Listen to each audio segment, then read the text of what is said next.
All right, welcome to the deep dive. Today we're tackling something that I think everyone has thought about at some point. Oh, definitely. That late night thought when you're staring at your, kind of flatlining stock portfolio. But exactly. You're thinking, if only I could find the next Google. Or the next Apple before it became, Apple. Before the whole world knew about it. Right, before everyone else piles in. But that's the million-dollar question, isn't it? How do you actually spot one of those companies? How do you tell the difference between something that's genuinely new, a 0-to-1 creation, versus something that's just, a slightly better copy of what's already out there, a 1-to-N kind of thing? And that is the core mission for today. It is. And the source material we're using as our guide today is a big one. It's Peter Thiel's 0-to-1. But I want to be clear up front, this is not just a book report. No, not at all. I mean, you could read a summary for that. This book is treated like a Bible in Silicon Valley. But if you just read it as a business textbook, you're kind of missing the point. It's really a book about the philosophy of progress. It challenges these dogmas that we all just accept, like the idea that competition is always good for business. Right, or that being a monopoly is automatically a bad thing. Thiel just flips that on its head. He really does. And that's why today we're doing a live stress test. We're not just going to talk about the theory. We're going to take his mental models, these really rigorous frameworks. Like a set of rulers. Exactly. And we're going to use them to measure two very specific, very debated companies right now. Opendoor, which is ticker Open, and Upstart, ticker UPST. A great pairing. But before we get into it, we have to do the big disclaimer. Yes, the very important disclaimer. What we're doing today is an exercise in thinking. It is purely for educational purposes. This is not financial advice. We are not telling you to buy or sell anything. Not at all. We are simply applying a specific logical framework to see how these business models hold up under scrutiny. Think of it as a mental workout. Okay, wallets away, brains on. Let's start with the framework itself. We have to define the ruler before we can start measuring. So let's get into the 7 core ideas from 0 to 1. Let's do it. First up is the title of the book itself. 0-to-1 versus 1-to-N. I think I have a handle on this, but let's define it clearly. If I quit my job and open a really cool coffee shop, is that 0-to-1? Intuitively, it feels like it should be, right? You're starting from nothing. But in Thiel's world, no, that's not it. Okay, why not? Because he splits progress into 2 types. The first is horizontal progress, or 1-to-N. That's basically copying things that work. Globalization is the classic example. So you have a typewriter. Right, you have a typewriter, and you figure out how to build 100 more typewriters, maybe cheaper, in a different country. You've gone from 1 to 100. That's scaling, that's copying, it's growth, but it's not new. I see. So my cool coffee shop is just another coffee shop. It's 1-to-N, so what's 0-to-1? That's vertical progress. It's doing something completely new. It's technology. So you have a typewriter, but instead of making more of them, you invent a word processor. Ah, okay, a fundamental leap. You've created something that didn't exist before. Exactly. You've gone from 0 to 1. And Thiel argues that's the only kind of progress that truly pushes humanity forward. That's a powerful distinction, which leads to the second and maybe most famous idea from the book. He has this interview question he asks everyone. Oh yeah, the contrarian question. It's a killer. It is. The question is, what important truth do very few people agree with you on? It's so hard to answer, honestly. Most people give a safe answer, like, I think our education system's broken. Right, but tons of people agree with that. That's not a contrarian truth. No. The key here is what he calls an anti-consensus view. His logic is just brutally simple. If you're doing something that everybody already agrees is a great idea, there's going to be a flood of competition. And competition kills profits. It erodes everything. You can't capture real lasting value by following the crowd. You have to be right about something important that almost everyone else thinks is wrong. You have to see something they don't. Which brings us to the third concept, this distinction between secrets and mysteries. This sounds like something out of a spy novel. It does, but it's a really useful business concept. A mystery is something that's basically impossible to figure out. What came before the Big Bang? We can guess, but we can't know. It's not a solvable problem for a startup. Okay, so don't build your business plan on solving a mystery. What's a secret? A secret is a hard problem that is solvable, but no one has figured it out yet. Or maybe society's just decided not to look there. Great companies are built on discovering secrets about how the world works. And if you find a secret, you have the chance to build the fourth and maybe most controversial thing he talks about, a monopoly. Right, and we really need to pause on this word because monopoly is It's a dirty word in business and politics. For sure. We're taught from day one that competition is good, it drives innovation, it's good for the consumer. Thiel seems to be arguing for, well, illegal behavior. And that's the key misunderstanding. He's not talking about the old school bully monopolies that use shady tactics to crush rivals. He's talking about a creative monopoly. A creative monopoly. Okay, define that. It's a company that is so good at what it does that no other firm can offer a close substitute. Think about Google and search. Yeah, you don't Bing something. You Google it. The brand is the verb. Exactly. Google will never say they're a monopoly. They'll say they're in the tech industry and face tons of competition. But in their core business, search, they are effectively a creative monopoly. But why is that good? Why is competition bad in his view? If two restaurants are competing, don't I, the customer, get better food? You're right, in the short term. But for the businesses, it's a nightmare. Thiel's logic is that in a state of perfect competition, all your profits get competed away. You have to lower prices, you have to spend more on marketing, and at the end of the day, your profit margin approaches zero. You're just fighting to survive. You're in a death match every single day. You have no resources left to innovate, to pay your employees well, to think about the long-term future. You're just treading water. So his point is that only a monopolist has the financial cushion, the freedom, to think beyond next month's payroll. Precisely. The profits from monopoly are the fuel for innovation. Google can afford to work on self-driving cars and crazy life extension projects because search is so dominant. A restaurant fighting a price war with the place next door can't. His brutal summary is, competition is for losers. Wow, okay, that's a statement. Competition is for losers. So if I want to escape that death match and build a monopoly, how do I do it? Which leads to the fifth model, the 10x improvement. Yes. This is the practical test. To get people to switch from an existing solution, your new thing can't just be marginally better.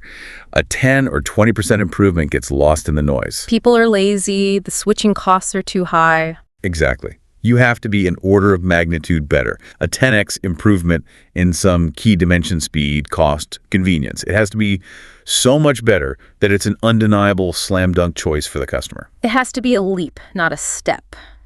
Got it. Now, the sixth model feels like it's more about investing and strategy.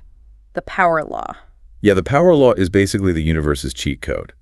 We're taught to think in terms of bell curves, normal distributions where things cluster around the average. Right, most things are average. But in venture capital, and in many parts of life, that's not how it works.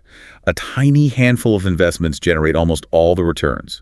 One single company in a VC's portfolio can be worth more than all the others combined. So the lesson is don't diversify too much. Don't spray and pray. Exactly. One great decision outweighs thousands of mediocre ones. It's about concentration, not diversification. Find the one thing that will really move the needle and go all in. Okay, that's a big one. And finally, number 7, it's not enough to build something great. You have to sell it and make sure it lasts. Distribution and durability. Yes, the classic engineer's fallacy. If you build a better mousetrap, the world will beat a path to your door. Thiel says that is a lie. A total lie. Sales and distribution are just as critical as the product. And then there's durability. Everyone talks about first mover advantage. Right, get there first, plant your flag. Thiel argues that's a trap. The first mover is often the first to die. The real goal is to be the last mover. The last mover. So you want to be late to the party? Not late, but the one who ends the party. You want to enter a market, dominate a niche so thoroughly that you become the final enduring player in that space for the next decade or two. Facebook wasn't the first social network, and Google wasn't the first search engine. But they were the last ones that mattered. They were the last movers. Wow, okay, that is a powerful toolkit. Vertical progress, anti-consensus, secrets, creative monopolies, 10x, power law, and last mover. The 7 rulers. The rulers are ready. And now it's time to bring out the companies for their stress test. All right, let's put Opendoor, open, on the table first. Super hot company a few years back, now very controversial. For anyone who isn't familiar, let's start with a one-sentence, plain English definition. What is Opendoor? In one sentence, Opendoor is trying to productize the act of selling a house. Productized? Yeah, they want to turn a complex, emotional, months-long process into a standardized, instant e-commerce transaction. Like selling a used textbook on Amazon, but for your 3-bedroom house. That's the core idea. Let's start the test. First, the 0 to 1 test. Is it creating a genuinely new capability? Right. Or is it just a slicker real estate agency? Let's look at the old world. To sell your house, you hire an agent, you list it, you constantly clean up for strangers to walk through. You get lowball offers, you negotiate, and even after you accept an offer, the whole thing can fall apart weeks later if the buyer's financing fails. It's an agonizing process. Exactly. The dominant feeling is uncertainty. What Opendoor created is a new capability called instant liquidity. The ability to go online, get an offer, and click a button to turn your $500,000 illiquid asset into cash. That capability did not exist before. It's liquidation on demand. Which is, by definition, a vertical leak, a 0-to-1 change. Okay, I'll grant them that. But now for the harder question. The 10x test. Is it 10 times better? They often pay a little less than what you might get on the open market, and they charge a service fee. How is paying more to get less a 10x improvement? And that is the perfect question. If you only measure the 10x on the final check size, it fails. It's probably a negative improvement. Right. But Thiel's framework says the 10x can be on another dimension. For Opendoor, that dimension is certainty and experience. They are selling the elimination of psychological costs. The elimination of that agony we were talking about. Precisely. No showings, no negotiations, no deals falling through. For someone who needs to move for a new job or is dealing with a difficult life event, that certainty is worth a lot of money. The ability to just be done with it is the 10x value proposition. It's a peace of mind premium. And their new management team is really leaning into this. They even have things like a short window revocation mechanism where a seller can back out easily for a period after accepting. That lowers the fear of commitment, creating a 10x better user experience. Okay, I can see the argument. It's a 10x improvement in certainty, not price. So can they defend this? Let's run through the 4 moats. First, proprietary technology. For them, this is everything. It's their AI pricing model. That is the secret they are built on. They have to accurately price thousands of unique homes without physically inspecting every single one. Price too high and they lose a fortune. Price too low and no one sells to them. It's a tightrope walk. What about scale economies? That one seems to hold up. The bigger they get, the cheaper their cost of capital should be when they borrow money to buy houses. Plus, their renovation and repair costs per home should go down as they standardize everything. Buying 10,000 toilets a year is cheaper per unit than buying one. Makes sense. Okay, now the tricky one, network effects. This is their weak spot, and it's important to be honest about it. The network effect for Opendoor is quite weak. Why? Because one person selling their home in Phoenix doesn't really make the service better for someone buying a home in Atlanta. It's not like Facebook, where every new user makes the platform more valuable for every other user. The network is hyperlocal and fragmented. That's a really sharp point. It's not a true global network. So, last moat, brand. This could become their strongest moat. It's all about trust. If they can build a brand that is synonymous with "we always honor our offer," no matter what the market is doing, they become the Amazon of iBuying. That trust is incredibly hard for a competitor to replicate. Okay, so a mixed bag on the moats. Strong potential in tech and brand, weak on network effects. Now for the stress test part, what are the failure paths? How could this whole thing blow up? I see at least 3 critical failure paths. First is what I'd call the Zillow risk. Because Zillow tried this and failed spectacularly. Exactly. The risk is that their AI pricing model breaks during a severe market downturn.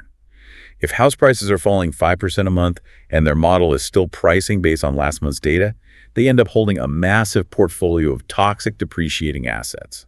That's inventory risk, and it can kill you. So the model has to be faster than the market. Path number 2 is competition.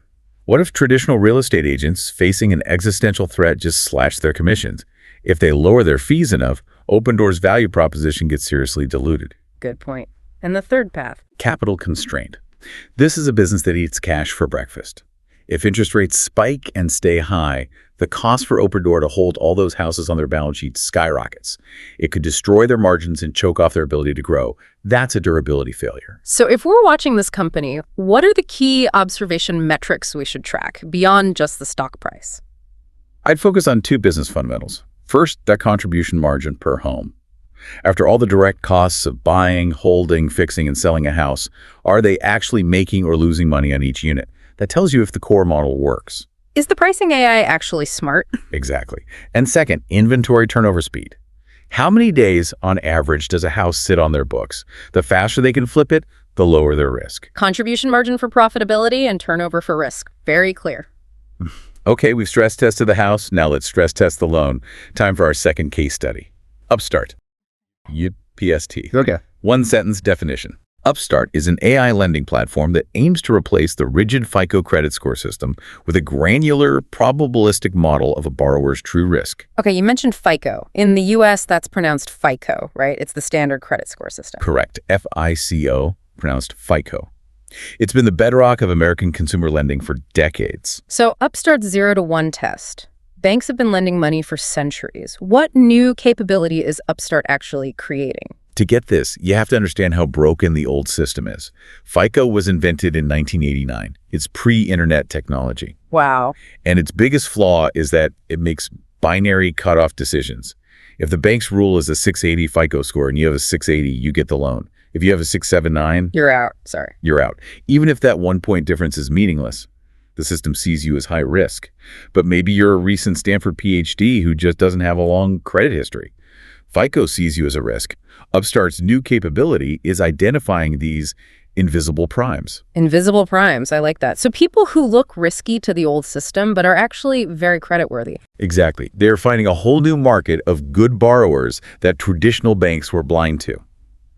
That's a 0 to 1 creation. Okay, that's a powerful idea. Finding good customers your competitors can't even see. So where's the 10x improvement? It's in the precision of risk pricing. A FICO score uses, maybe a dozen variables. Upstart's management claims their AI model uses over 1,000 variables. 1,000? Like what? Your college major, your GPA, your work history, even how you fill out the online application. It creates a much, much richer picture of you as a borrower.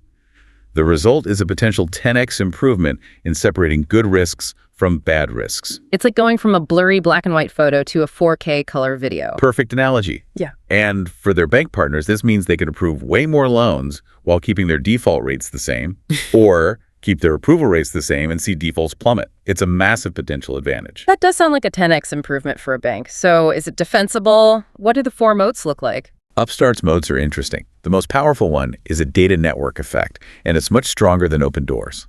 How does that work? It's a flywheel. The more loans they originate, the more repayment data they collect. That data feeds back into the AI model, making it smarter. A smarter model can price risk more accurately, which allows them to offer better loan rates. Better rates attract more borrowers, which generates more data. And the wheel just spins faster and faster. It's a self-improving system. That's their strongest moat. Beyond that, you have the proprietary tech, the AI model itself. You have scale as they partner with more and more banks. And their brand is built around fair credit, which resonates with younger borrowers who feel locked out of the traditional system. That data flywheel sounds really powerful. But we have to be skeptical. Let's talk failure paths. What could derail the Upstart train? The biggest question mark, the one everyone points to, is the black swan risk. Their AI model was trained and grew up during a relatively stable, good economic period. The big question is, what happens in a deep, painful recession when unemployment spikes? Does a model that has never seen a true economic winter just break? That's a huge durability risk. Right, a model trained on sunshine might not work in a hurricane. Exactly. The second major risk is funding reliance. This is a key difference from Opendoor.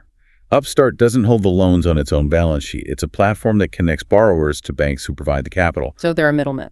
A very smart middleman, but yes. If those banks get scared during a recession and turn off the funding tap, Upstart's business grinds to a halt overnight. They're not fully in control of their own destiny. They're selling shovels, but if the gold rush ends, no one's buying shovels. You got it. And the third risk is the regulatory black box. If a regulator asks, why was this person denied a loan?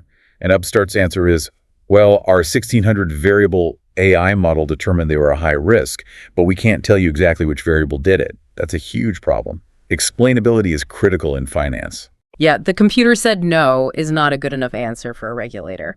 So for Upstart, what are the observation metrics to watch? 2 things come to mind. First, the AI automation rate. What percentage of their loans are approved instantly by the algorithm with 0 human touch? The higher that number, the more their tech moat is working. And the second? Default rates by vintage compared to traditional lenders. You have to look at loans made in the same year, the same vintage, and see if Upstart's borrowers are actually defaulting less than a comparable group of borrowers who got loans from a traditional bank. That's the ultimate proof of whether their AI is truly 10x better. Wow. Okay. Two incredibly ambitious companies put through the ringer. If you had to put them side by side now for a final comparison and summary, how would you frame their core differences? I think it comes down to atoms versus bits. Atoms versus bits. I like that. Opendoor's 10x is centered on the world of atoms. It's about physical houses, renovations, operational logistics. Their challenge is operational certainty and user experience. It's a heavy, messy, real-world business. And Upstart is pure bits. It's all code, data, and risk models. Their 10x is centered on mathematical distinction and compliance. Their challenge is proving their algorithm is smarter and can survive the test of time. One is trying to tame the chaos of the physical world. The other is trying to find hidden order in the digital world. Both are tackling huge, inefficient markets. And both are making a very contrarian bet that technology can solve a problem that people have just accepted as the way things are for decades. So to wrap this all up for our listeners, can we distill this entire deep dive into a reusable checklist? A simple 0 to 1 detector that anyone can use on any company they come across? Absolutely. I think it boils down to a 3-step gut check. Okay, step 1. Step 1. Is it a new capability? Ask yourself, is this company doing something that was literally impossible before, or are they just a cheaper, faster version of an old thing? That's the difference between a word processor and a cheaper typewriter. Step 2. Step 2. Is the improvement 10x, and is it defensible? Is the value proposition so overwhelming that it's a no-brainer for customers? And, crucially, is that advantage protected by a real moat, like proprietary tech or a network effect, or is it just based on burning venture capital cash? And the final check. Step 3. Is there durability? Forget the quarterly earnings for a second. Try to imagine the world in 10 years. Is this company still around and dominant? Do they have a path to becoming the last mover in their category? New capability, 10x defensible advantage, and durability. That's a fantastic, simple framework. And I think it connects back to one of the most profound ideas in the book, which we touched on earlier, the power law. How so? Well, Thiel makes this point that the book isn't just about investing in companies. He says everyone is an investor. Even if you don't own stocks, you are investing your time, your career, your focus. And we tend to diversify our lives or learn a little of this, do a little of that. Don't put all your eggs in one basket. Right, we're taught the well-rounded model. But the power law is anti-intuitive. It says that in life, like in venture capital, one single great decision, joining the right company early, mastering one rare skill, can deliver more returns than all your other efforts combined. So the final takeaway isn't just about picking stocks. Not at all. It's about how you approach your own life and career. The advice is, don't average out your life. Don't try to be mediocre at a dozen things. Find the one thing where you have a unique secret, a unique skill, a 0 to 1 advantage. Ask yourself your own contrarian question. Yes, find that one thing and concentrate your energy there, because that's where the exponential returns are. Be the one, not one of the N. Don't average out your life. That is a powerful closing thought. Thank you for this deep dive. My pleasure. It was a great discussion. And thanks to all of you for listening. This was The Deep Dive. We'll see you next time.